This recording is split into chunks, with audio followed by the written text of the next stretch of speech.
Hello, you beautiful people, and welcome back. Today I want to discuss Final Fantasy.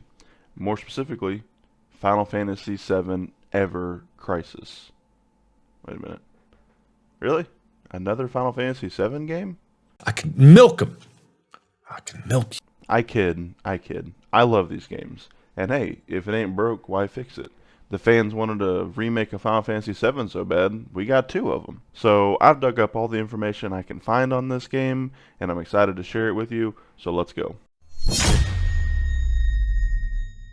Final Fantasy VII Ever Crisis is supposed to be a chapter-structured single-player game that's supposed to cover the entire Final Fantasy VII timeline as we currently know it. So that includes Advent Children, which was a film that takes place 2 years after Final Fantasy VII, Before Crisis, a game covering the events of the Turks, Crisis Core, which is my personal favorite, a prequel to Final Fantasy VII that follows the story of Zack Fair and Sephiroth, and Dirge of Cerberus, which follows the adventures of Vincent Valentine. It looks to be a souped-up version of the nostalgic graphics we're familiar with from the original Final Fantasy VII game, which I think is a nice touch, and probably what most of us were expecting the first time we heard about the Final Fantasy VII remake in 2020. The plan is to divide the game into 10 playable chapters, with the first 3 covering Midgar's story, and the other 7 to cover the others, Advent Children, Before Crisis, Crisis Core, and Dirge of Cerberus, which seems like kind of a tall order. It's been described as an alternate remake of Final Fantasy VII, so I don't believe this is going to be a one-for-one of the Final Fantasy VII that we know and love, which could be upsetting to some fans.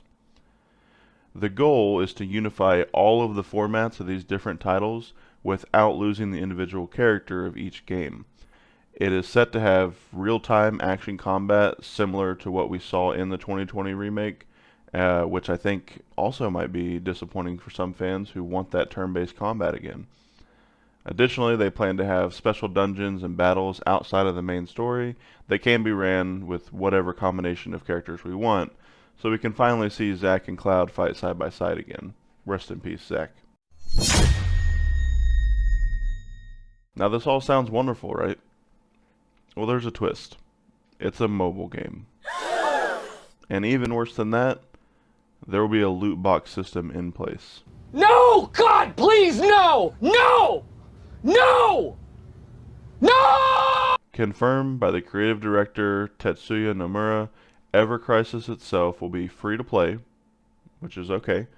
The monetized element will be loot boxes that contain random weapons, with some of the special weapons coming as sets with new costumes that were not included in the original game. I'm sure we can all relate to our displeasure of loot boxes, but in 2022 for a mobile game, it's inevitable. At least the game itself is free. The game is set to release in 2022, but it's already June and we haven't heard any more news about it, so my guess is fourth quarter or possibly even 2023. And that is all I have for you today. This is a super quick one.